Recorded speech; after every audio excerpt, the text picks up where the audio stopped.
This is Pat Matthews of Pat Matthews Productions, and I want to welcome you to Beatles-A-Rama TV, your favorite interviews and video all in one place, right here on Beatles-A-Rama TV. Beatles-A-Rama TV is on the air.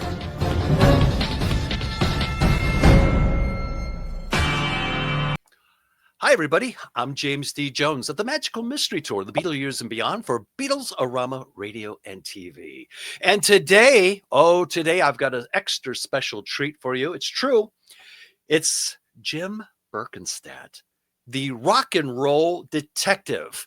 Now, I'm sure you've heard of the rock and roll detective. He's hard not to have heard of, but maybe you're not quite familiar with this guy named Jim Berkenstadt. Well, we're going to change that today because I have the one and only rock and roll detective right here on Beatles-A-Rama Radio and TV. Now, Jim is a guy that you need to know, especially if you're a bad guy taking things and hiding them for years, thinking no one will ever find out.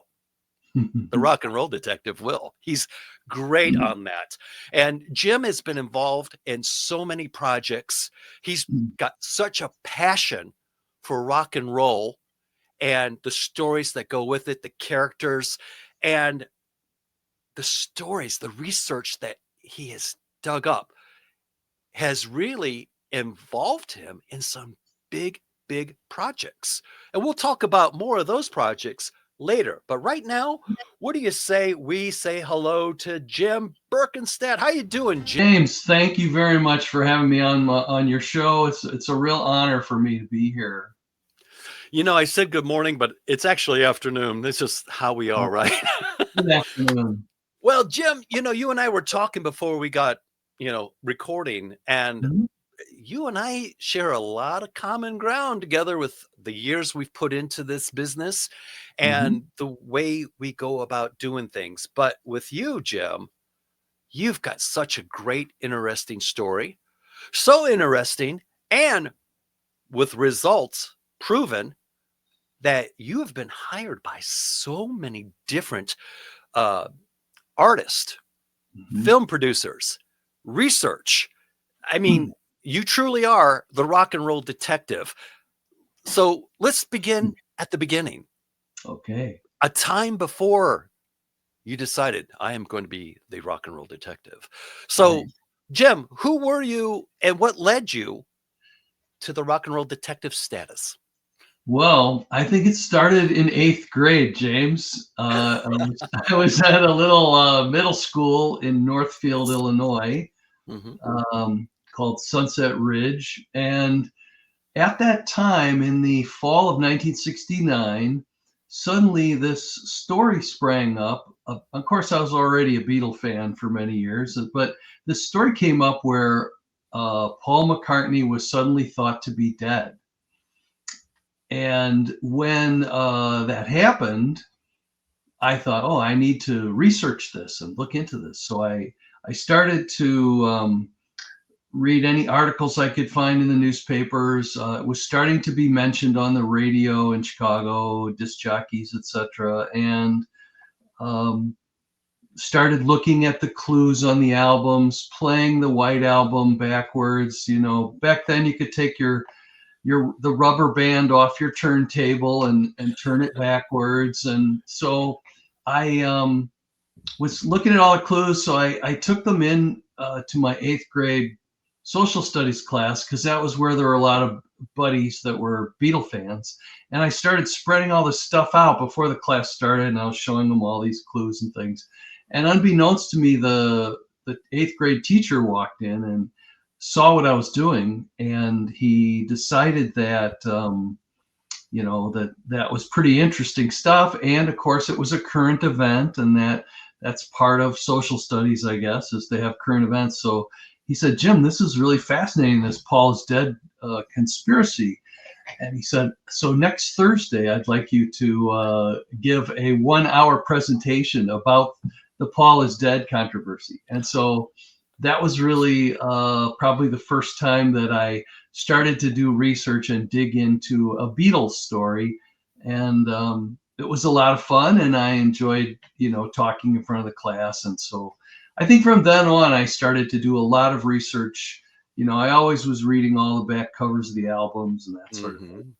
And what's funny is in 1976, when Paul and Linda McCartney came to Chicago Stadium for the Wings concert, my mom had an in with the guy that ran the stadium. And so he just set up 2 folding chairs for my buddy Gary and I, right by Paul's piano in the orchestra pit, which was amazing.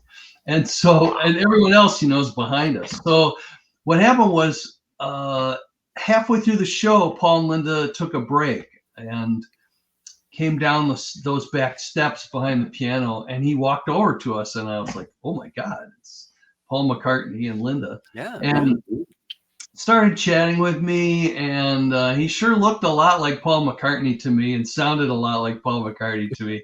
But I chatted with him for a while. He said, what do you think of the show? I said, I think it's the greatest show I will ever see. And apparently he liked that reply. And then we switched. My buddy Gary talked to Paul for a while, and I was talking to Linda, and I decided the time was right to ask the big question from 8th grade. So I said, Linda, what was it like dating the real Paul McCartney before he blew his mind out in a car? And then you had to marry the fake Paul McCartney. Well, she bent over, she was laughing so hard. And I said, I'm going to take that laughter to mean that Paul is not dead. And, and she just thought that was so funny. That's hilarious. And I just wanted to joke around and, have a nice lighthearted time. moment. Yeah. So anyway, though, so I think I've solved it. Linda married the same guy she dated, and he did not blow his mind out in a car. Wow. And it all started in 8th grade, of all places. School. Yeah, and then I started collecting Beatle bootlegs when the Beatles broke up, because they weren't putting out Beatle albums anymore. And there were some great stores that, independent record stores that would have like the Beatles on Ed Sullivan, the Beatles live in Washington, D.C. Those were some of the early ones. Some early BBC songs leaked out. And so I got really into the whole underground recordings, plus collecting all the solo Beatle records as they came out. And I think that kind of led me to writing a book with a guy named Belmo called Black Beatles, which we thought would be an interesting book for people who are interested in the unreleased recordings. Then after that happened, the Beatles, that came out around 94, and the Beatles, as I'm sure all of your viewers and listeners know, that was when they were working on the anthology project and were collecting songs together. And a friend of mine went to visit Neil Aspinall in London at that time to do some potential licensing work of some products that would have the Beatles name or likeness on them. And he sat down, and he already had my book, Black Market Beatles, my friend Wayne, and he looked at the desk, and right next to Neil Aspinall was Black Market Beatles. And he said, oh, wow, you have my friend's book. And Neil said, oh, really? He said, it's very helpful because we're working on, what are the best songs that we could put on CDs and such and albums. Yeah. So it was really an honor for me to know that book somehow helped them, figure out what songs they might want to put on the anthology. And it wasn't until later that I actually started working for them. What year did the Black Market Beatles book came out? I remember having it myself. Oh, yeah, I think it was 94. Yeah. Yeah, that sounds about right. Yeah.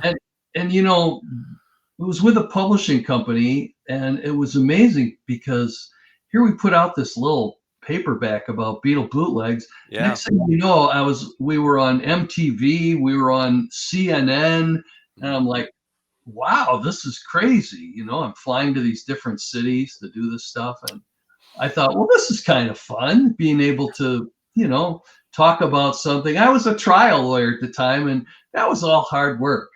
And so it was nice to have this creative outlet, which now is my full-time job. And with that background of a trial attorney, Yeah.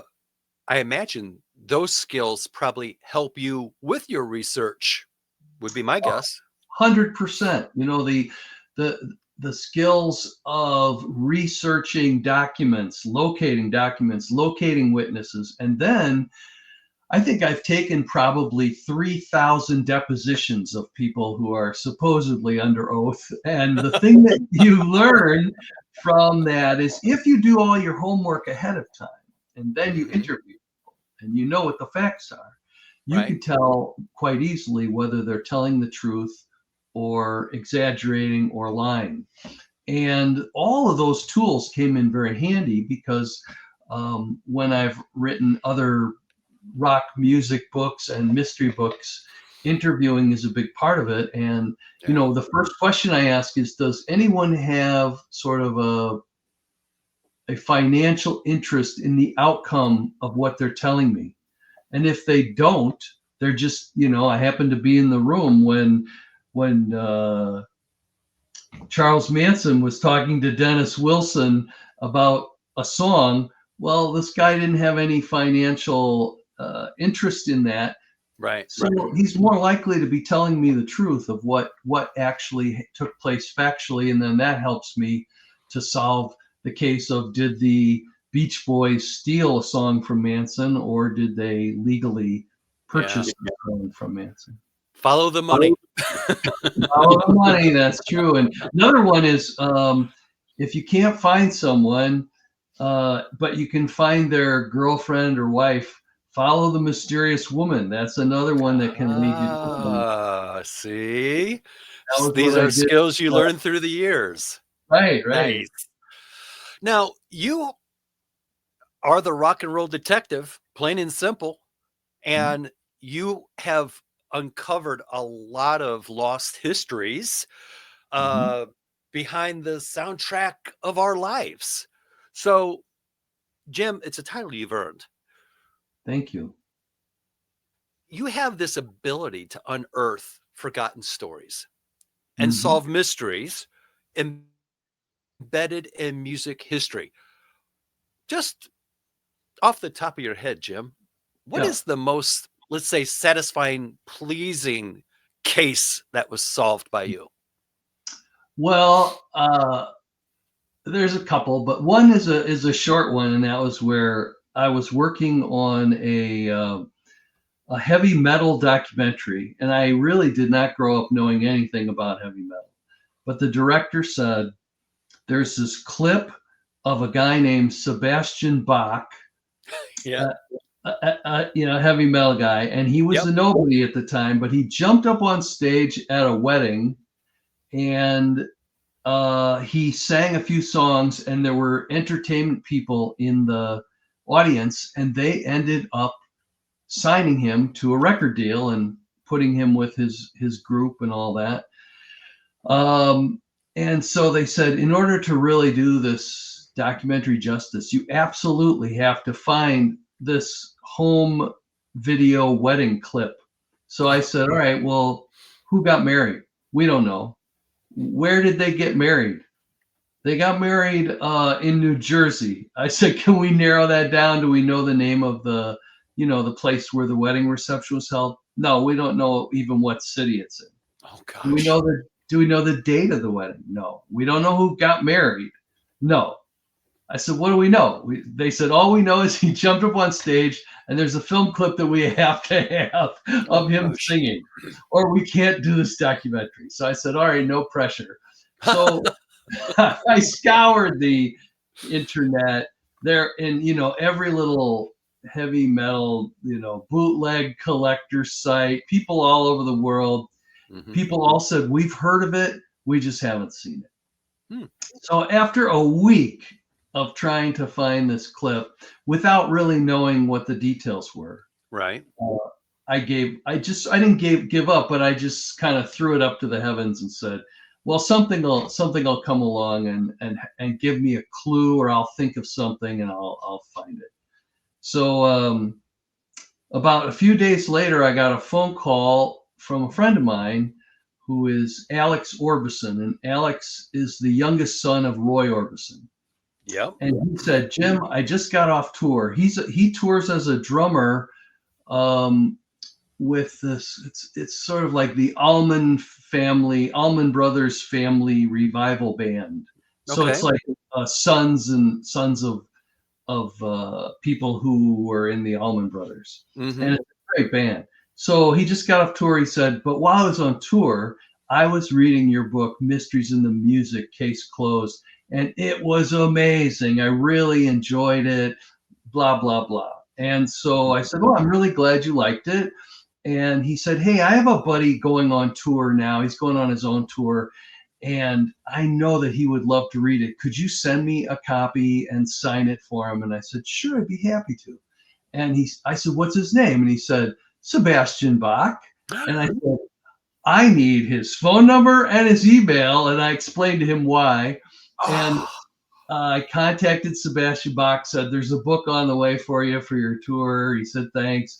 And I said, but I got to tell you, I've been searching for weeks to find this clip for a documentary we're doing that'll be on Hulu. And it's about heavy metal. And of course, you're a major player in that. And I said, whose wedding did you jump up on stage, and who took the video, and can I find it if it exists? And he said, oh yeah, that was Gary Weiss, and he is a photographer, and he was actually the guy that got married, and here's his name and his number and his email and his website. So I was able to find the clip. It fell right into your lap after you threw your hands up. Like, well, we'll see what happens. I threw my hands up. But, probably one of the most interesting ones was once I started working for Apple after about 2 months after George Harrison passed away. I had worked for George as a historian. And Neil Aspinall, who was CEO at the time of Apple Corps, called me and said, we're trying to expand the Let It Be movie and turn it into a long form documentary. But the B-roll audio, there were basically two cameras, just as background for your viewers. Mm-hmm. There was an A camera and a B camera. And back then, the camera just recorded the video, and the audio was recorded on these two Nagra mono reel-to-reel tape recorders. And one was called the A reel and the other was called the B reel, so that it would connect up later to those cameras. Well, all of the B-roll audio was missing. And I said, oh, I heard that a former Apple employee stole that around the early 70s or something. He said, yeah, a lot of stuff was walking out the door. And he said, yeah, all the B-roll was stolen. And he said, we need you to find it or we can't do this Get Back documentary that we're planning on. Wow. So again, I said, no pressure to myself. I never say that out loud. But I said, let me give it my best shot. So scoured the internet, and all of a sudden I found a Japanese bootlegger who would put out 1 hour of the B-roll. For a long time, the A-roll had been bootlegged for some reason, but now the B-roll was starting to sneak out. And this was in the early 2000s, maybe like 2002. Mm-hmm. And the bootlegger would put out a CD each week, or maybe it was each month, I'm not sure. But there were like 60 hours, and he didn't put them all out at once. So you'd buy one at a time. I think each one was $30 or $40 plus shipping from Japan. Right. So I started buying from him, and he noticed that I was buying each time he came out with a new one. And so then I started to sort of chat him up on email, because my goal was to figure out where is he getting this from, because it was definitely master tape quality. It sounded like it had come straight from the Nagra reel-to-reels. Yeah, it wasn't like a cassette recorder where it's really poor quality. Right. It's quality. Yeah, multiple dubs down. It sounded like he was right there with the real thing. Ah, okay. And so the first question I asked him was, hey, can I just buy the whole thing? And he said, no, I'm only getting one reel per whatever it was, month or a couple weeks Yeah. or something. And then I make the dub and make the CDs and the packaging and all that. Oh, And then yeah. I return the reel and such. And I said, oh, that's interesting. So I continued to, befriend him, and I would buy a couple other bootlegs just to kind of, make him think I'm a good guy and all Yeah. that. So you wouldn't be concerned. Yeah, so he wouldn't be concerned I was just focusing on one thing. And so, Mhm. and by the way, I am a good guy.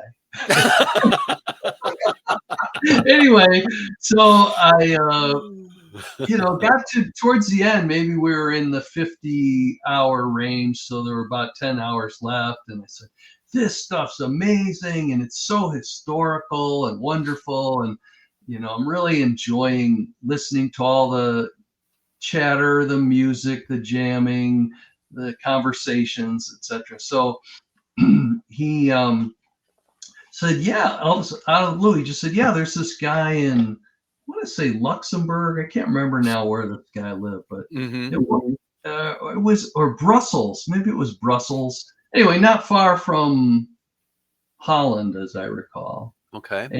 And he told me about him and gave me, at some point he started using his first name in the discussions. Said, yeah. And then all of a sudden I said, well, what's his last name? And Hmm. I ended up getting the first and last name and his city. Oh, wow.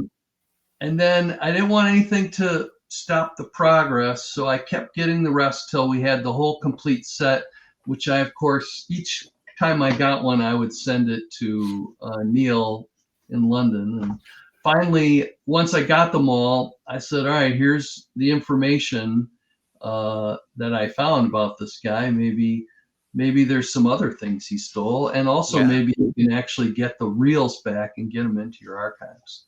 Wow. And so I think Rolling Stone did a cover story talking about the bust, and they visited him. The International Copyright Police or whatever Yeah. visited him. Yeah. I remember And- when it was on the news. That was big. Yeah, that was Big news. story. Yeah, so I was just happy that I could get it back to the rightful owners and help them get the audio they needed so that all of us could enjoy the Disney Plus Get Back documentary. I know I wanted to see it. Yeah. Yeah. Wanted. So when you were doing all this, picking up these bootlegs and this and that and reporting back to Neil, were they like astonished how quick you were able to find stuff? I don't know. I mean, I think George had talked me up, George Harrison, and said, Mhm. Jim's been into lost recordings and stuff of the Beatles for a long time. And if Neil recalled, he had that book back in 94 and this was now 2002. I don't know if Right. it's funny, we never discussed that, but when we chatted, but I don't know whether he made that connection or not, but Gotcha. so anyway, it was just I don't know if he was astonished.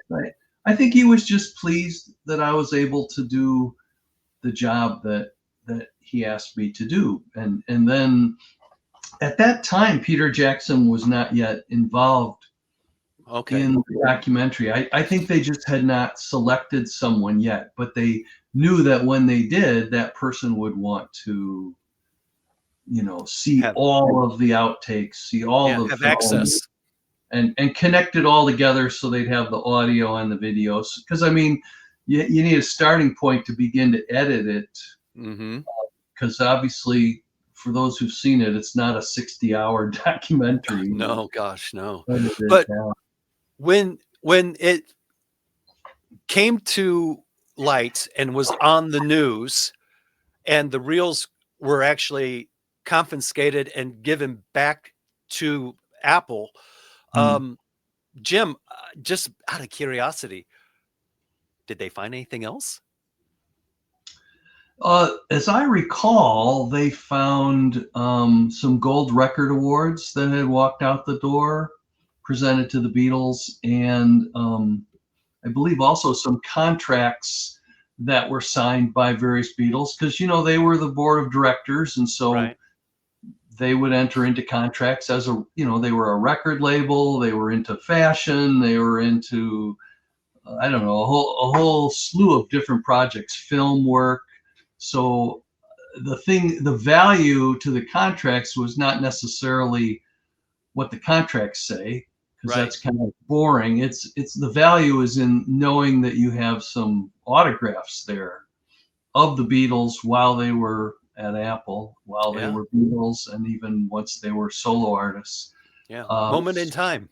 Moment in time, yeah. So Wow. there may have been other things too, but that's what I recall were the tapes, the gold records, some gold records, and some contracts. So, Jim, let me ask you this. Did they recover all of the reels, or is there still some out there that were never recovered? That's a tough question. I'm not sure, but I think there might be one or two loose reels out there somewhere. Oh, That's okay. just my educated guess. Well, But and sometimes they would make copies of these reels too. yeah. But certainly, what they gave us in that documentary is amazing and wonderful. Yeah. I'm just glad that they have all that stuff.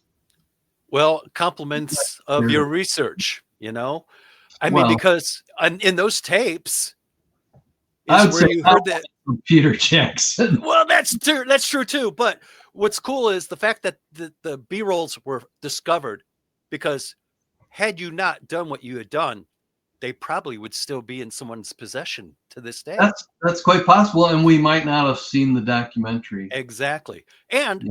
that moment when they were recording John and Paul talking about George leaving the band, Mhm.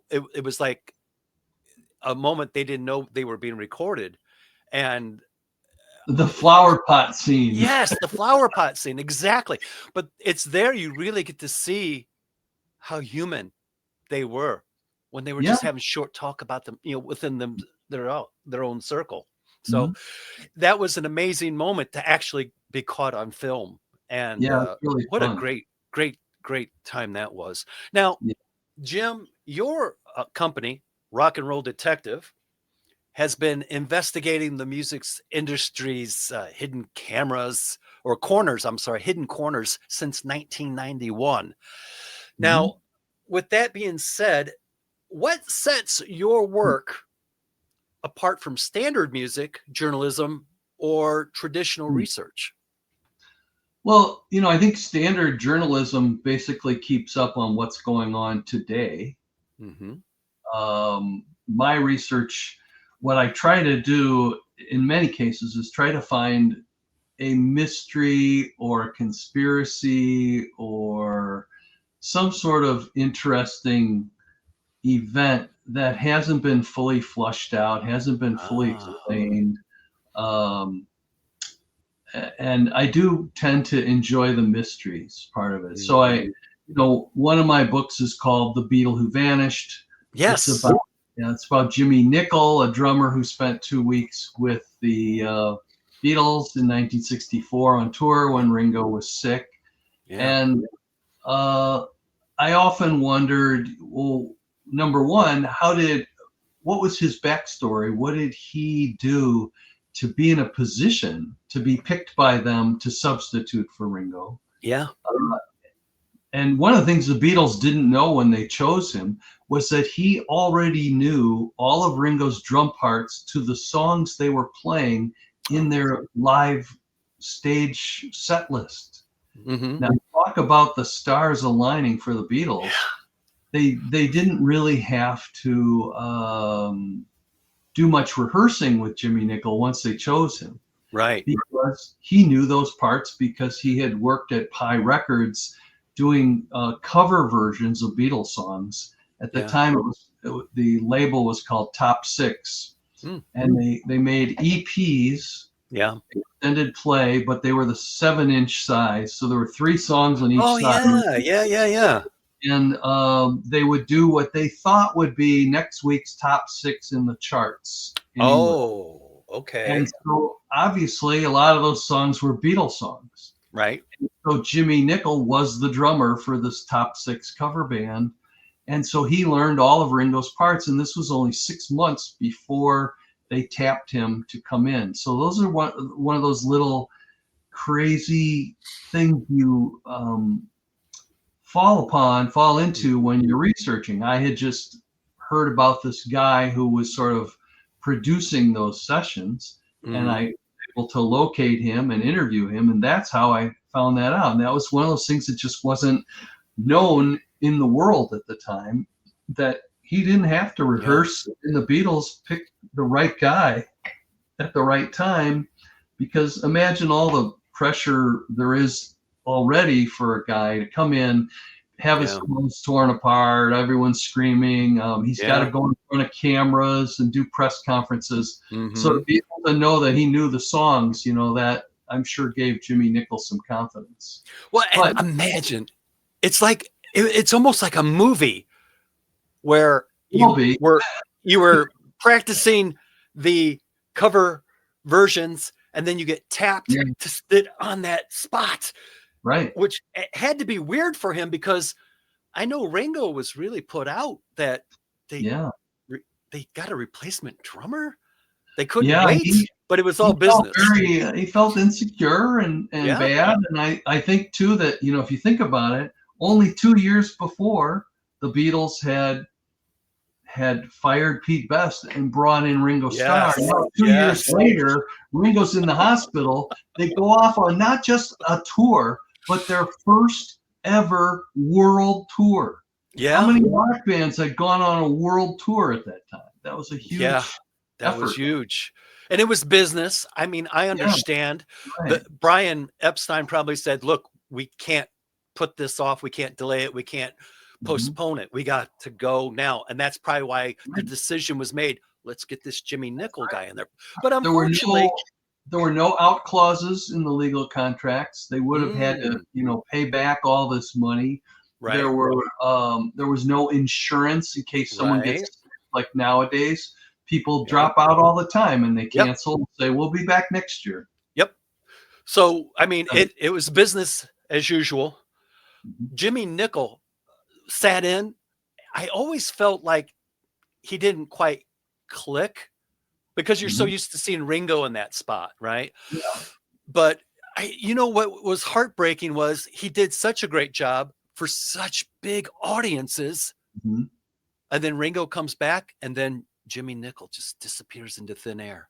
Right. There's a really poignant photo I put in the book where it's over and he's sitting in the airplane hangar, and I actually went back to that hangar or whatever you call it, the area where you wait for your plane. And I went there in Australia, and the same chairs are there in the same alignment. It's just like nothing's changed since 1964. The only thing that's changed about that airport is it's now more of a cargo commercial airport. It's not a passenger airport. They built a bigger airport for passengers, but it's the same exact room. And there was the spot where he sat, and he looked like he was shell-shocked, heartbroken. Like PTSD. He's heartbroken. He's amazed. He's like, what have I just been through? It was interesting what he did go through, and he did a very admirable job, I think. Yeah, absolutely. You were talking about that he didn't quite click. One of the interesting things that did help him click with the Beatles socially, and again, it was another accident and another thing I dug up that's never been known before, but Tony Sheridan was on their flight to Hong Kong, and he was sitting in coach, and the Beatles with Jimmy Nicol were sitting in first class, and somehow the Beatles found out Tony Sheridan was on the flight and asked him to come up. And what they didn't realize was not only, of course, as all your fans know listening, that Tony Sheridan was, a great mentor to the Beatles and played with them many nights in Hamburg. But what they don't know is that Tony Sheridan had played and had hired Jimmy Nicol to be in one of his bands in London long before Tony ever went to Hamburg. So he actually knew Jimmy Oh my goodness. longer than he knew the Beatles. What a small world, huh? Well, so and he and Jimmy shared these stories of their time Oh, together, and so that and the fact that Tony Sheridan was sort of a common musician element in that conversation all the way to Hong Kong really helped the Beatles get to know Jimmy a little better. I think they had more respect for him. now that makes better sense. All That's makes sense. wow. Yeah. See, that's the first time I've ever heard that story, that Yeah. he was on the plane with them all. I mean, that's Well, just the amazing. stories I dig up, James. Well, and you know, that's the thing. One of your most famous missing chapters is probably the Jimmy Nicol story, the Mhm. drummer that replaced Ringo in '64 and then just absolutely vanished. But Mhm. I got to ask Jim, what compelled you to chase his trail Mhm. across countries and continents? And decades. I think what compelled me was just that I realized this isn't just a story of 2 weeks with the Beatles. It's a human interest story of someone who got to, he started out working hard as a drummer, and he got connected to bands by being a drum repairer at a music shop, and then playing in one of these clubs where different groups would come on, and so everyone got to know this guy's really good, and he was mostly self-taught. And so I Really? thought, well, that's interesting. And then I thought the 2 weeks with the Beatles, of course, will be a big interest to a lot of Beatle fans, because especially over here in America, we didn't even know about it. And Right. you and I grew up with the Beatles, but Right. at the time we didn't know about this. And so I No. thought, well, it's a story that Beatle fans don't know, that'll be new for them. And then I realized, after he had this chance to sort of touch the sun and be a Beatle, that what do you do with the rest of your life when you're 25 years old and you've been through that? Just what do you do? And Yeah. he started his own band twice in the following year, and toured and did pretty well, but not that well. And none of his Yeah. records charted.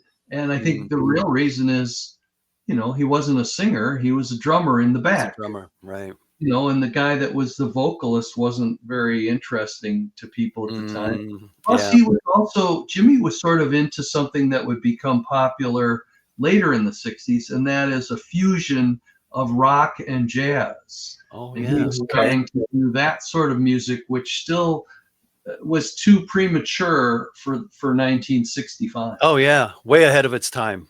Ahead of its time. So he one day he just walked out the door on all of his family and friends. Many of the London musicians I interviewed said to me, after he vanished in 1965, we never saw or heard from him again. We have no idea, what happened to him.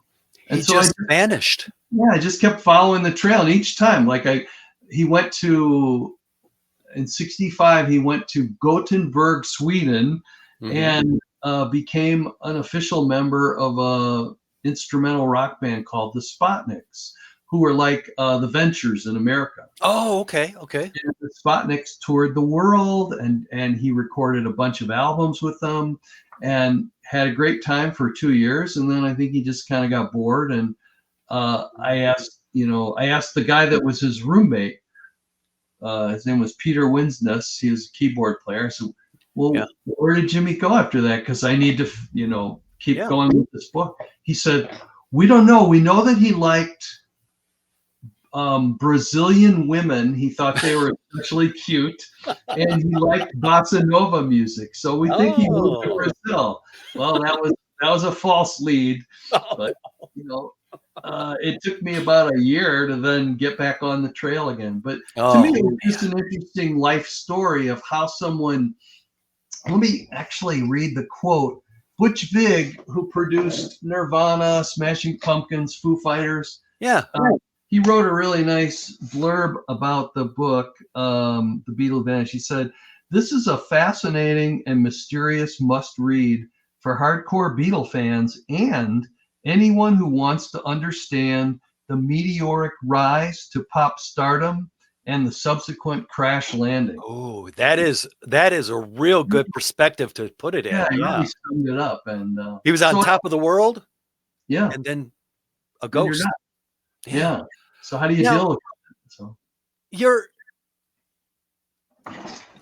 the Beatle that vanished became an international bestseller, plain and Mhm. simple. And now it's in development as a major motion picture through Roy Orbison's estate. And is it called Escos Films? ECOS. Ecos Films. That's a British independent film company. Ah.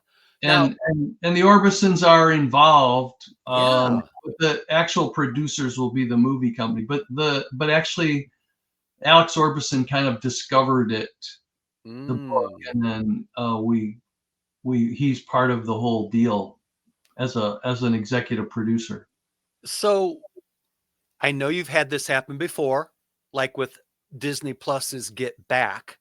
But let me ask you, Jim, what has it been like watching your investigations evolve into cinema? I never in a million years even thought about it. It never occurred to me that someone would want to option my book for a film. And so I guess I was shocked, happy, surprised, flattered. But I have to say surprised was number one, because I didn't write the book thinking, oh, I'm going to write this cinematic book. I just wrote the book and researched it because I enjoyed the mystery and following the trail and solving the case, I think. And apparently it has this appeal, and the people who are in the film industry really like it and want to turn it into a film. Also, another company in Los Angeles called Appian Way is planning to do a documentary about the book as well. So just a straight music cool. Yeah. Well, Jim, yeah, go ahead. You have earned all of the accolades that you've gotten being the rock and roll detective with your research and your follow-up and your I'm not going to let go kind of mentality. Yeah. Now, with that, to me, it's just fun. Yeah, right. Pure fun. But what I do is just pure fun. When you talk about it and say it out loud, it's kind of like, I'm just gonna be honest, it sounds very intimidating. You got to find all this research and hopefully find an aha moment. Yeah. Is it like a needle in the haystack at times? It is. Here's another one. I was looking for the person who was in the room when Dennis Wilson and Charles Manson were talking about a song that Charles Manson had written and recorded. And it was for this book I wrote called Mysteries in the Music, Case Closed. And I looked this guy up. I heard he was in the room, and Manson died, Dennis Wilson died. So there's only one person left who witnessed the transaction. Yeah, that was there. Or at least the discussion. Right. And his name was Jacobson, and I could not find him. I went all the way to page 24 on Google results. Now, I don't know anybody that wastes that much time. No, most people never get to page 2. You went all the way to 24. I went to page 24. Finally, on page 24, there was this is the needle in the haystack moment. Yeah. There was a mention that this guy, Jacobson, had worked with Taylor Hawkins, the late drummer of the Foo Fighters. Yeah. And I thought, oh, Foo Fighters. I know Butch Vig. And Butch produced the Foo Fighters. Okay. So I called Butch and said, hey, I have to talk to Taylor Hawkins because he knows this guy Jacobson, and I can't solve this mystery about Charles Manson without talking to this guy Jacobson. And he goes, Taylor Hawkins has something to do with Charles Manson? I said, no, but he knows the guy who was in the room. He goes, Mhm. oh, okay. So again, with the gracious help of friends, Mhm. he put me in touch with Taylor Hawkins, who's a very nice guy, and Right. he put me in touch with Jacobson and just said, don't let anyone know where he lives or anything. And the reason is that Jacobson testified against Manson and his family in the murder trial. Well, then he Oh. got the heck out of LA and vanished because of for his own safety. Yeah. Wow, and you were able to find this guy even basically when he's disappeared for his Yeah, own protection. but Wow. he was nice enough to tell me everything and more. Like Wow. he had some really great stories about the Manson Wilson era. Wow. So, Wow. And all it took was knowing someone who knew someone that well, you knew. and going to page 24 on Google results to And yes. find that was where I found the needle in the haystack, the Yeah. connection of someone I might be able to talk to who's Mhm. findable with someone who doesn't want to be found. The aha moment. Yeah. I love it. Now, So persistence, I guess, is part of it. yeah, and a lot of it sounds like almost like fate and destiny at times finding these I think things. so. I definitely think I try to manifest something positive about what I'm trying to find, and then Mhm. I end up finding it. Now, you're known internationally as an authority on the Beatles. Mhm. And you've consulted for the Beatles and you've consulted for the George Harrison estate. What does that responsibility feel like to you, Jim? Well, I think it's a heavy responsibility because you want to get the information right. You want to get it to them in a very clear, easy to read or view form. You want to get it to them quickly, Hmm. and you want to be very professional. And I think that because I was a lawyer, I think that made it more helpful and easy for me to also serve as their historian. Uh, and Because what a I great can honor. find things. Oh, it's the greatest honor of all time to have They worked for trusted George you. and his family. Yeah. Yeah.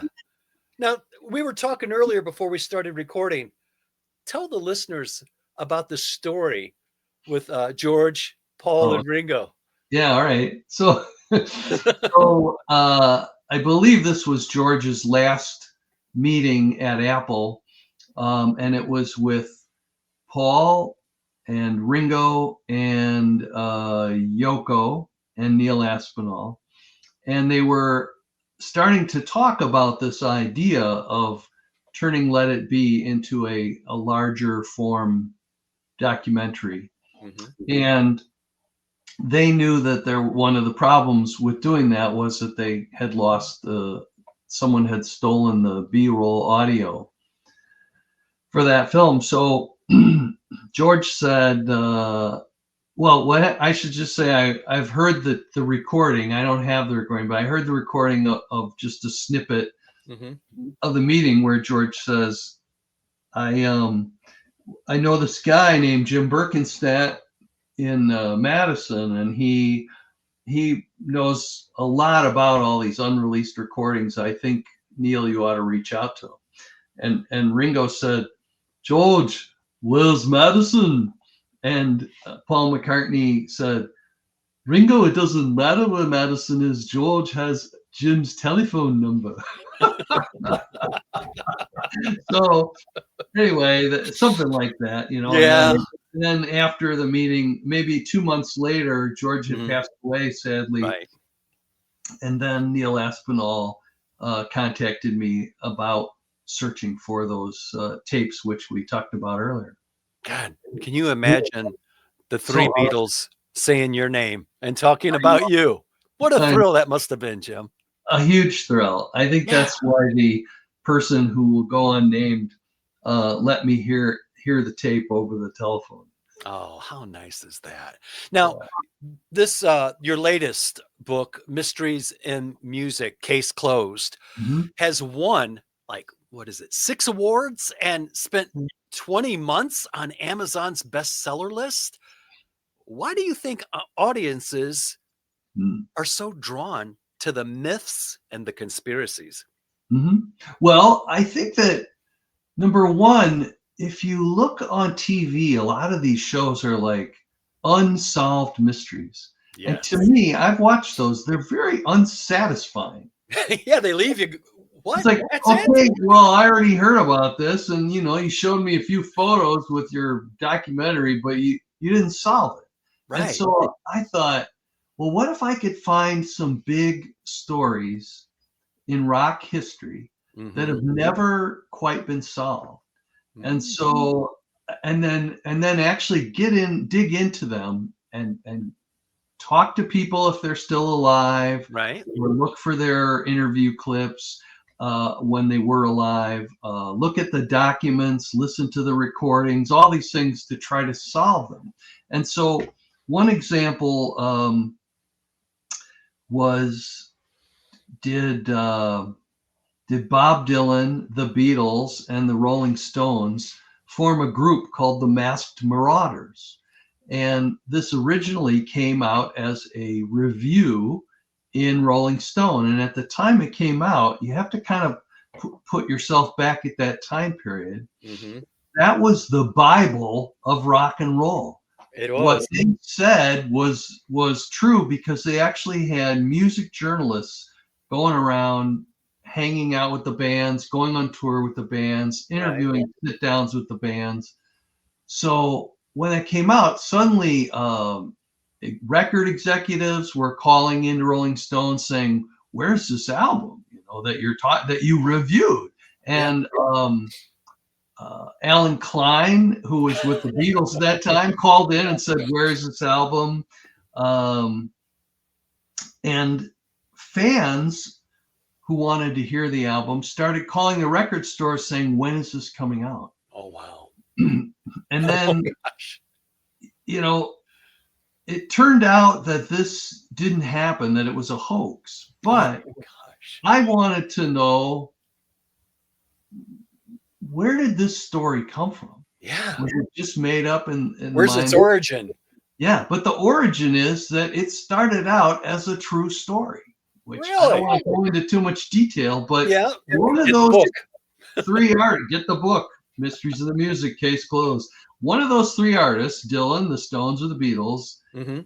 one of them approached Glenn Johns, Oh, who yeah. had worked with the Beatles and the Stones and Led Right. Zeppelin and others, Yeah. and tried to make this happen. So it had an origin in real life. And then how did that transfer? How did Oh, they all vote on what to do? How did that transfer to this review? And how come all of a sudden, after the review came out, an actual record came out which sounded like Mick Jagger singing and these other people playing on the record? There's all kinds of threads to a crazy story like that. And I wow. wanted to pull it all together. So, I was able to interview Jan Wenner of Rolling Yeah. Stone and Glenn Johns. And there was another musician who allegedly produced it. So it was just really fun. I mean, it's fun Yeah. to get a hold of these people too, who I've admired for years. And then, like another story in the book, for example, is, Mhm. did the CIA try to assassinate Bob Marley not once but twice? And there's a lot of information that people have connected dots that make it seem as maybe that was a possibility. Well, Yeah. I found out that there were Freedom of Information documents that the Mhm. CIA had that dealt with the CIA in Jamaica when Bob Marley was shot, and when they tried to kill him the first time. Mhm. And I also found out that the person who allegedly tried to kill him a second time was part of a film crew to film Bob uh, in concert. Before the shooting happened, he was going to do this concert. He ended up doing it, by the way. Yeah. But this guy was the son of the director of the CIA. So I'm like, what's going on? Oh, my. And also, politically at the time, there was a reason why the CIA would have wanted him dead. I Yeah. called up Colonel Oliver North which Really? people may remember. Yeah. He was the national security advisor under Ronald Reagan. Right. But what I found out from talking to him was when he took that job, Mm-hmm. he said, what you do when you first get into the job to find out, well, what's been going on between us and this country, this country, this country, this country. You want to get a report or something. He said, so he told me I called up Gerald Ford, who was the president. Right. And he was the last Republican president because in between there was Jimmy Carter, a Democrat. Who says you go to the previous person who would know something in your party. So he said, in this case, I went to Gerald Ford. Mm-hmm. Sat down with him to learn all about, and one of those countries was what went on in Jamaica. Why did we have the CIA there? What were we, etc. So then I said, I wrote to the Obama administration. Yep. I wrote to the Obama administration, asked for Freedom of Information Act, CIA, Bob Marley. They said, we can neither confirm nor deny whether we have those records, which means we have them, take a hike. Yeah. Then when Trump came in, I was still working on a book. I wrote to him, and not him, but the CIA, Freedom of Information Act, same exact letter. We can neither confirm nor deny. So I called back Colonel North and said, how come I can't get these records? Why are they giving me the BS runaround? And he said, I don't know. Those records were declassified 20 years ago. So there's no reason for them to withhold them from you other than they're just being dicks. Right. So he said, there is one other way, Jim, that you can get these important records because they will help you solve the case. Okay. What is that? And he said, have you heard of this website called WikiLeaks, run by Julian Assange? Yes. I've heard of that. Yes. He goes, those records are there. He said, I've seen them. I said, great. So I went there, downloaded the whole thing. Amazing. Wow. And then from that, I got the names of the CIA agents who were pretending to be diplomats. It was funny. They had their fake diplomat title. Yeah. And then they had their real CIA title and all that. So I went to like the top guy, the chief of station, and called him up. And I said, hey, Joey, it's Jim Berkenstadt, the rock and roll detective. And he started laughing. And he said, well, why are you calling me? I said, well, you were in the CIA and you were in Jamaica, yada, yada. So got a lot of information out of him. And then he said, you got to change my name. He said, because I don't want the CIA mad at me for talking to you. Right. I said, you're 85. You haven't been in the CIA in decades. He goes, it doesn't matter. Once you're in the CIA, you're in the CIA. I said, all right. Wow. So I changed his name. I love the stories and the follow-up. And speaking of love, Warren, it's time now for us to hear a word from the Beatles-A-Rama radio and TV sponsors. This is Jude Sutherland Kessler, author of the John Lennon series, rocking right along with you to our favorite music here on Beatles-A-Rama. Hey, while you're listening, go to johnlennonseries.com and order Should Have Known Better, Volume 4 in the John Lennon series, a researched, documented narrative of John's life, with the Beatles, of course, in 1964. Check it out, johnlennonseries.com. Hey Beatle people, Pat Matthews here talking about Bruce Spizer's Beatles album series, books that cover the Beatles albums and their associated singles from the British, American, and Canadian historical perspectives. Each hardcover book is 9 by 9 inches and full of hundreds of full-color and original black and white images. Each has chapters on the news, music, and films of the day to put the albums in their proper context. They also have fan recollections and detail how each song was written and recorded. All 9 books are available right now at Beatle.net. That's BEATLE.net. N-E-T. Do it now. Jim, you have worked on stories involving Nirvana, Traveling Wilburys, Garbage, and countless others. When you decide to take the case, Mhm. what are the qualifications of the mystery to make you pursue it? That's a great question. I think that some of the elements are, is the story interesting to me? And if it's interesting to me, maybe it'll be interesting to my readers. Right. Number two is it something that no one else has already covered? Because I don't want to. What's the point of covering old ground if there's a whole book on something? Like I heard of a really cool story the other day Mm-hmm. about it's called the fake zombies, and when the Oh, zombies yeah. broke up, then the ZZ Top guys, or two guys that were gonna become ZZ Top, went Yeah. around the country pretending to be the zombies, and I thought that's a great story. But then I found out that someone had written a book about the zombies and covered that. So I'm not gonna cover Rehash it. old news. Yeah. So anyway, fun story. So I look for interesting stories and try to find them too, that ones that where hopefully there's some people still alive. Right. And I did find that some of the classic rock era had the most cool stories. There's no cool story about Justin Bieber or or whoever's the flavor of the day, I should say now, not even Right. flavor of the month, but Right. who's a Flavor of the rock, hour.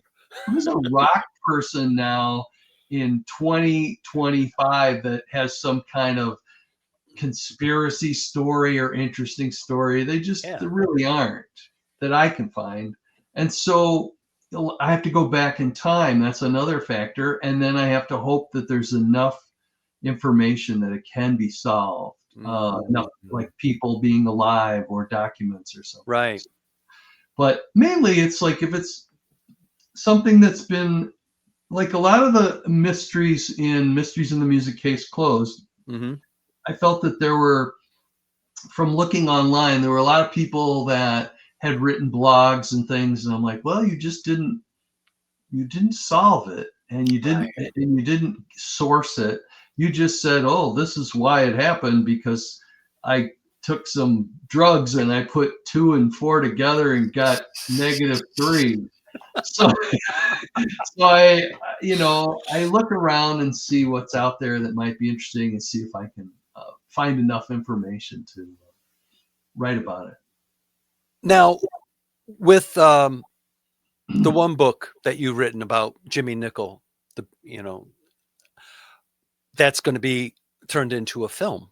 Mm-hmm. But now, speaking of the mysteries in music, Mm-hmm. I hear that there's going to be a television series. That's a good question. It's still sort of up for grabs. Yeah. There are people who want to maybe turn one chapter into a short docuseries. There are some who might want to do the whole book plus other stories I might have in my hip pocket. I see. But there's nothing definite at this point. So if you're a producer, floating out there.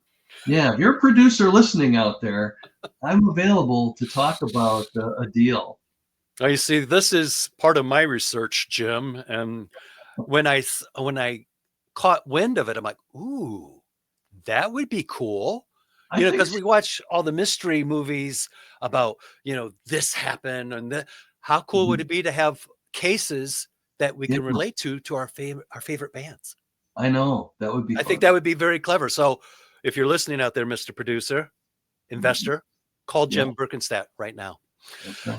Now, speaking of that, looking back, Jim, 3 decades of work that you've done. Mm-hmm. Let me ask you this question. Do you see yourself as a historian, a detective, or perhaps a storyteller, or maybe something in between? No, D, all of the above. I definitely am a storyteller. I definitely love the detective work. And I love being a historian and being able to help entertainment companies, bands, whoever it is, TV, movies. I love helping all of them to find their story and to be able to support it. That's why I consult on music documentaries, because I want them to find what they need to tell their story. Yeah. And again, I feel very proud that they come to me. Yeah. It's really fun. Well, To help. And the thing is, there's certain victories in your stories. Cases solved. You're like, oh, it's a feel good feeling. Yeah. Now, but I also imagine the flip side of that coin. Well, like for instance, in your latest book, Mysteries in Music, and it debunks famous legends. Why are so many people drawn to these myths? Oh, that's a good question. I mean, there are. The producer. Yeah, that was quick. Leave a message.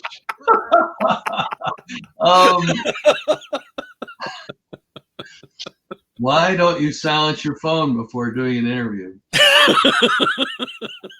don't know. That was going to be my next question. Yeah, I'm going to do that so it doesn't happen again. But thank you, producer, for calling in. Yeah, just be sure to follow up with them, Jim. I will. Okay, your question again was... Why are they so drawn to these myths of debunked famous legends? That's a good... Yeah, people like to wonder... for example, when someone dies who was famous and everybody loved that artist or whatever... Yeah.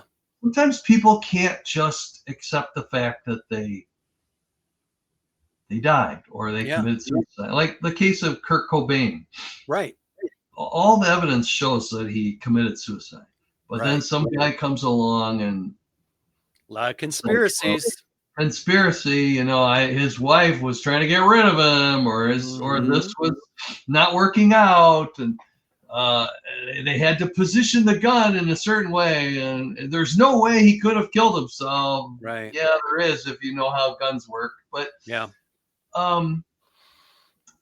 it's just an interesting thing that people are drawn to these things, and it doesn't take too many dots to be connected for people to believe a conspiracy. But what they don't do is put their thinking caps on and say, well, why should I believe this connection here? I mean, that's what I do. I look at the connections of dots in these conspiracies that don't quite make sense to me if I'm trying to debunk one. And I try to figure out how can I follow up on that? Oh, well, I can contact this person. Right. And, you were the son of the CIA director. So therefore you must have tried to kill Bob Marley, right? And and supposedly the way he tried to kill Marley was he gave him a gift of soccer cleats, and inside one of the cleats was a copper sort of nail type thing that had cancerous material on it, and then he got cancer of the toe and he ultimately died from that. Which in real life he did die from that, but not from the cleats. So I asked the CIA guy, and he's like, my dad was no longer with the CIA. I had nothing to do with my dad. I went to school to be a film guy, and I was in the building because we were all getting ready to film Bob Marley at this concert, but we were waiting to see if Bob wanted to do the concert because he had a bullet in his arm. Yeah. And he said, if I had tried to kill Bob Marley, why would I be still hanging around? Yeah. Wouldn't I get the hell out of Jamaica right away? Like I did my thing and go, I have to go somewhere and live. I'll be right back. Then the other thing you look at is, okay, is this even possible? can you put cancer on a copper thing and poke it into someone? So I read all this medical research, and it said no. And then the last thing was, again, I interviewed someone who had no interest in the outcome, didn't care one way or another. Yeah. He was there as a publicist. Hmm. He was in the same building where Bob was thinking back and forth whether or not he would want it. Because, to do this concert, the goal of the concert was to sort of bring everyone together, peace and love and all that. But if someone has just shot you a couple days before, do you really want to be a target up on a stage? Exactly. I mean, a lot of people don't think about what he had to go through to make the decision whether or not. Yeah. He didn't know who shot him. No. And so that publicist who was there while Bob was deciding was in and out of Bob's room a million times. I said, did you ever see a new pair of soccer cleats? Did you ever see like a box, like a shoe box? Mm-hmm. Was there ever any inclination that Bob had been given a gift by anyone? And he said, no. He said, Bob did not receive cleats. I would have been the guy at the door. I was the guy that would go to the door to make sure no one got in that might be the inappropriate person. No one came. No cleats arrived. I see. He said, I hired the cameraman. He was just a cameraman who happened to be the son of the former CIA. Right. Just a coincidence. It's just a coincidence. And, one of the people that wrote one of these online blogs about it said in his article that a certain film director was in the room. He wasn't there. He was never there. Okay. He said that all of the Wailers were there to rehearse with Bob. He said, I was in charge of, if Bob decided to do the concert, I had to find the Wailers. He said they were terrified because the place was shot up and they all headed for the hills. They were all hiding out. He said none of them were in this secret retreat owned by the record label boss. Wow. And so if you read something that's a conspiracy, you can grab certain things and then research them and determine for yourself. But most people just read it and go, yep, that's it. The CIA did it. So there's a lot of research involved. So basically, you use a lot of like process of elimination.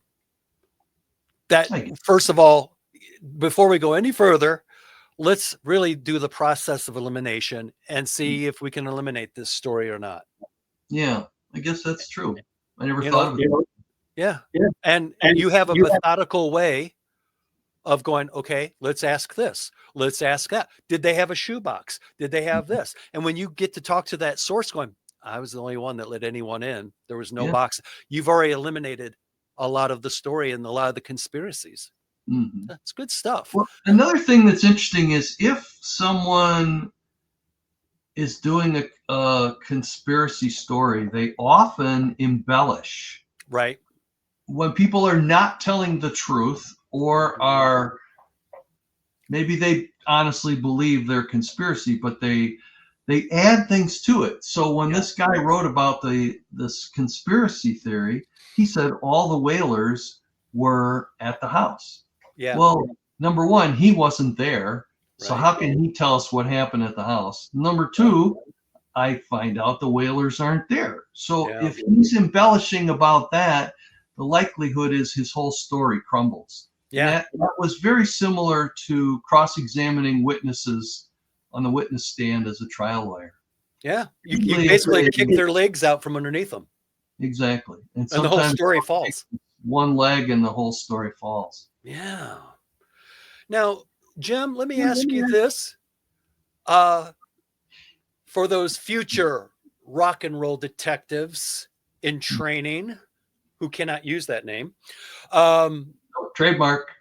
Right. What advice would you give to the future rock and roll detectives? I was thinking about Aunt Mimi telling John, guitar's all right as a hobby, but you can't earn a living.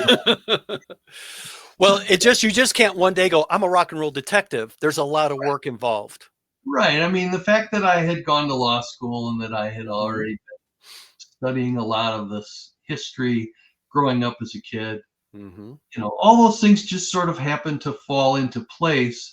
And in my case, I think, I don't know that rock and roll detectiving is a profession so much as it's just a small niche that I found interesting, and then decided to write books about it and then consult about it. I don't know if there will be future rock and roll detectives, especially what we were just saying, Yeah, you're right. About modern day rock and roll. There's just not a lot of weird stuff going on. Or they put everything out.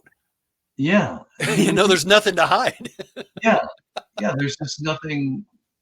No one's created any, I think the last, trying to think of a current mystery. So there's some gal, I can't think of her name, but she was popular in the early 2000s, kind of a hard rock singer. And someone said, she died and she was replaced by, someone who looks just like her. So it's a Paul is dead conspiracy recycled for this gal. And just as you have a split screen with us, they show a picture of her looking one way and another picture of her looking a different way. Right. Saying obvious, and her voice has changed and all that. Well, yeah, she started singing at 16. I would think by the age of 30 or 35, her voice would be different. And maybe her look changes. So, there's the retreads. Then there's, that there just really aren't any new rock and roll anyway, mysteries that are on the horizon currently. So I don't know if there will be rock and roll today. Well, that was going to be my next question is, do you have anything that you're got in the works that you're toying with? Yes, I'm working on a book about a guitar that was found in John Lennon's childhood home loft.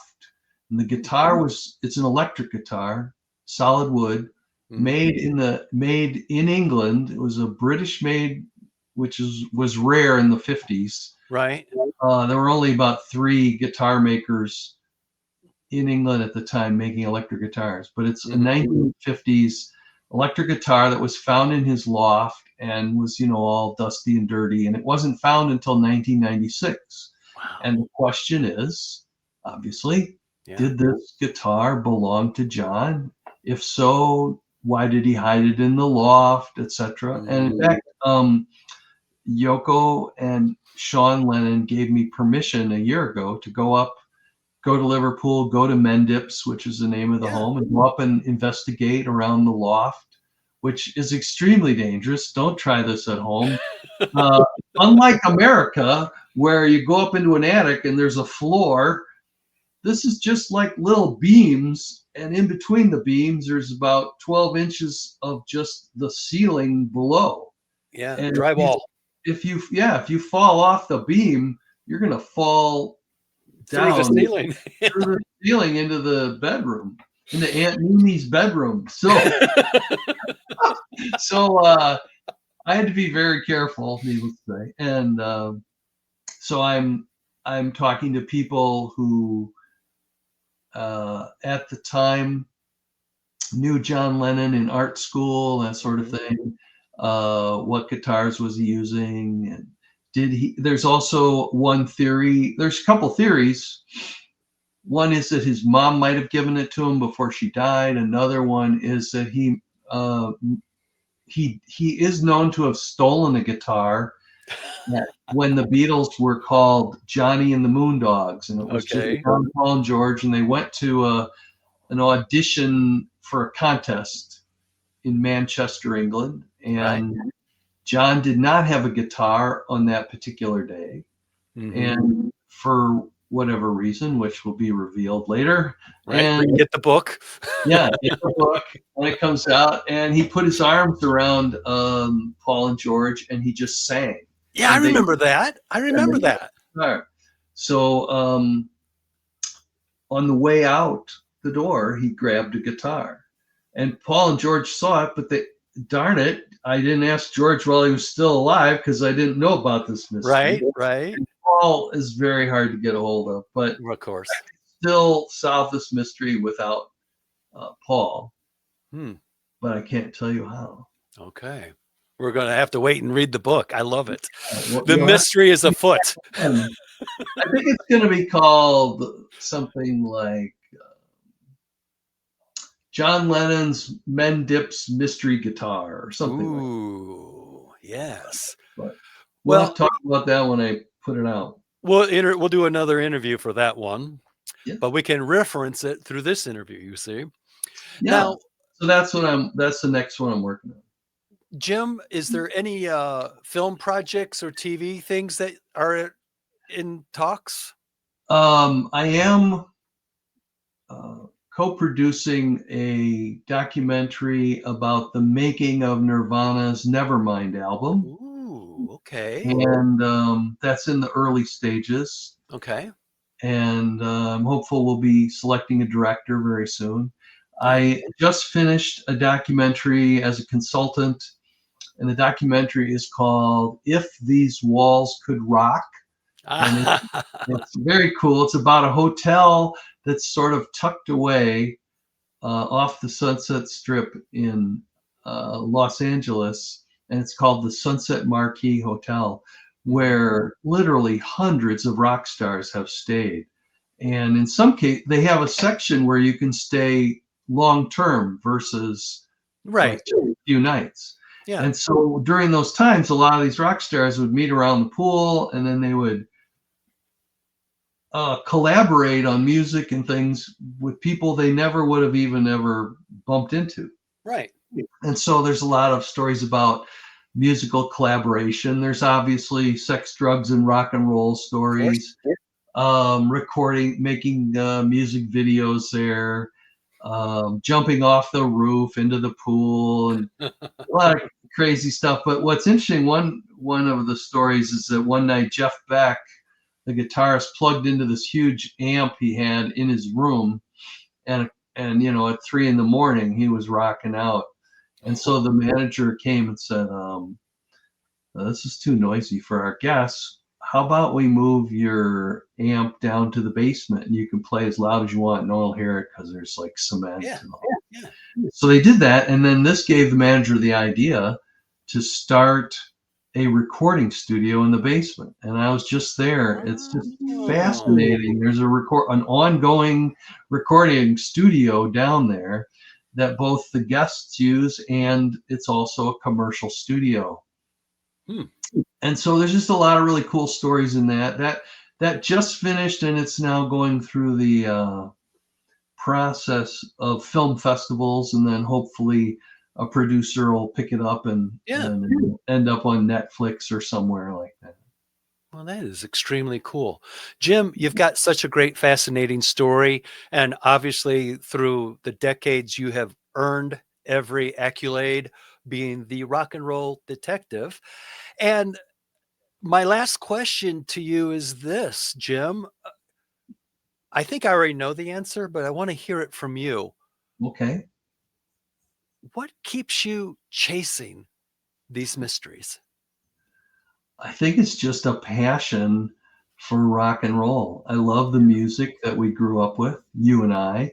Yeah. And I love that there were these interesting stories that even to this day, there are, the documentaries being made are hearkening back to previous times. Right.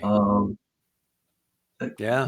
Again, how many Justin Bieber type documentaries do we need? No. But we're boomers, so yeah, I get it. I really like the music we grew up with. I'm an old guy, and so I just enjoy doing it. It keeps me alive. It keeps me happy. Gives me something to talk about. A lot of senior citizens end up just watching the news all day and being unhappy and grumpy because the news is freaked out. make people freaked out or angry or both. Right. Yeah. And that's just not for me. No, I me want to neither. be doing some fun stuff, and you're doing a lot of fun stuff there. Yeah. Same with me. So I could ask you the same question, James. And the answer would be the absolute same, because as soon as you said your answer, it's about passion. It's about passion of what we do, what we Yeah. love, and the rock and roll and all that stuff. As soon as you said it, I already knew the answer. And when you said it, I had the big smile going, that's my reason.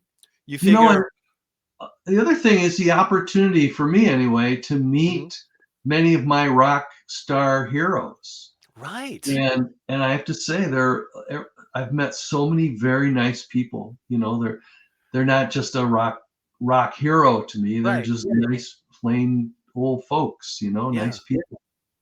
Well, let me ask you on that. Have you ever had like some of your idols that you've met and talked with? Has anyone ever come up to you and go, Jim, my guitar got stolen during this tour. Is there any way you think we can trace it down, hunt it down? I mean, do you ever get calls like that? The only one that I can recall was Klaus Voormann, who designed the artwork for the Revolver cover for the Beatles album. Asked me to find the original artwork that he turned in to the record label. And what I ended up finding was one generation away from the original artwork. But what was told to me that it was the actual original artwork. So I thought I had discovered the original artwork. And it was at Joe Walsh's house on the wall of his home in the living room. And that's another story. But anyway. I love Joe. He's a great guy. He's crazy, but I love him. Crazy great. But it turns out that wasn't the original artwork. Really? And to this day, we haven't found it. But, I definitely put in my time and tried to find it. I actually think, like many things of that nature, that things were thrown away back then. Yeah. Who would have thought it would be valuable? If you're in the art department with a record label, it's just another piece of artwork. And once you see the printing press printing out the albums, you chuck it. Chuck it. Maybe don't save it. Now, Jim, have you ever had mysteries that no matter what you put into it, or the leads you followed, or the things you chased down, you just couldn't get any satisfaction? Is there any of those cases out there that are not solved that you're just like, we may never know the truth? Yes. But by the way, James, this is the third question after the last question. I know. I keep asking. And lunch is calling me. But anyway, I would say there's one that pops into my head that I was hoping to include in Mysteries in the Music Case Closed or a future book. Yeah. And that is one night the Led Zeppelin played Madison Square Garden. And back then they were paid in cash. I don't know, it's maybe a couple $100,000. Yeah. And Peter Grant, the manager, put it into the hotel safety deposit. And when they went to collect it the next day, it was missing. And no one had broken into the safety deposit box. So obviously it was an inside job of some sort.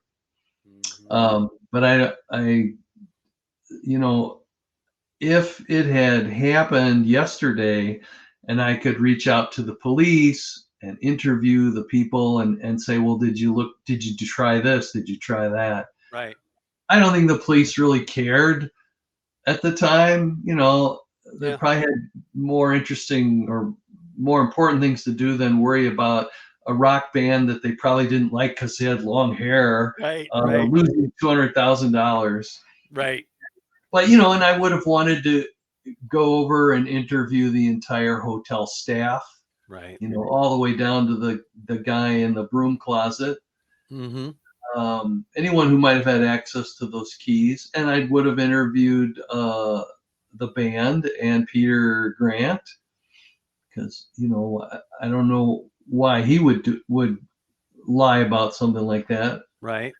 But because he had been the guy that always carried the cash anyway. Yeah. They're well off, so I assume he shared it with them. Mm-hmm. So I don't suspect him, but I just think it's at this late date, it's decades away, and I don't think that hotel would, obviously they wouldn't know where all those old employees are. And, Right. It's a mystery left in time. yeah. So I don't think we're going to know the answer to that one. Well, I'll tell you what, I really appreciate all the time and great stories and wonderful information about your story, your passion, your Thanks. mysteries. Now, Jim, listeners out there want to get your book, Mhm. check out what you've done, check out your body Right. of work, learn out. What's the best way for a listener to Mhm. find out where they can get Jim Berkenstadt's books? Well, I would say the easiest place is Amazon.com. I Mhm. think also they're at BarnesandNoble.com. If you type in, you can see my name on the screen. If you type in my name, all the books will pop up. Plus books I haven't even written that are listed there as mine, and I don't know why they're there, but I'll take it. There you go. Anyway, There you go. So yeah, I would say Amazon.com. If they want a kind of a general, and plus I'm at every Amazon worldwide. I assume people around the world I see. hear this, so not just the American Amazon, but all the countries I'm on. And then also, I would say if you're interested in my career, you could go to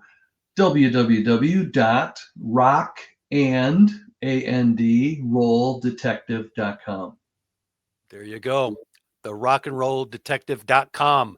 Find out all you need to know about Jim Berkenstadt. There's no mystery there. He is a passionate rock and roll detective, always Right. on the case. Always on the case. I Oh. like that. Jim, is there any festivals that you're going to be a guest at coming up? Probably the Chicago Fest for Beatles fans in Right. Chicago in August of next year. Chances are I'll be running into you then and there because I'm just an hour south of Chicago myself. Oh, good. Then I'll Yes. expect to see you at my table. You will. You will. And other than that, I just wanted to say thanks again for a really entertaining, interesting, passionate story about a rock and roll detective who just happened to do a lot of great work that listeners got to benefit from. Well, thank you, James. It's been a real pleasure for me. Your questions are amazing, and it's been an honor for me to be on your telecast. What do we call this? A vlog or Well, I guess it's considered a podcast podcast? Yeah. for Beatles-A-Rama Radio and TV. Well, But, it's an honor for me to be on it. Well, thank you. It's an honor for me to speak with you. And you know what? When I see you next, I'm going to walk up to you like a friend.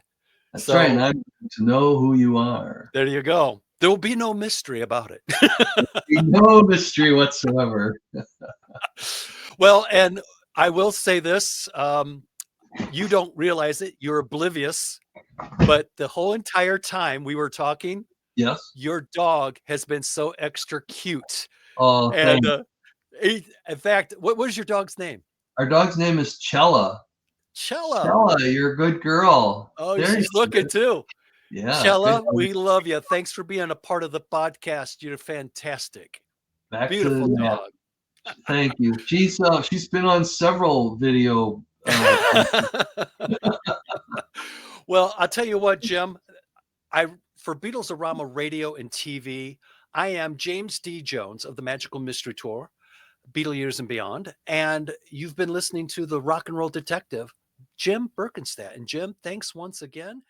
1, 2,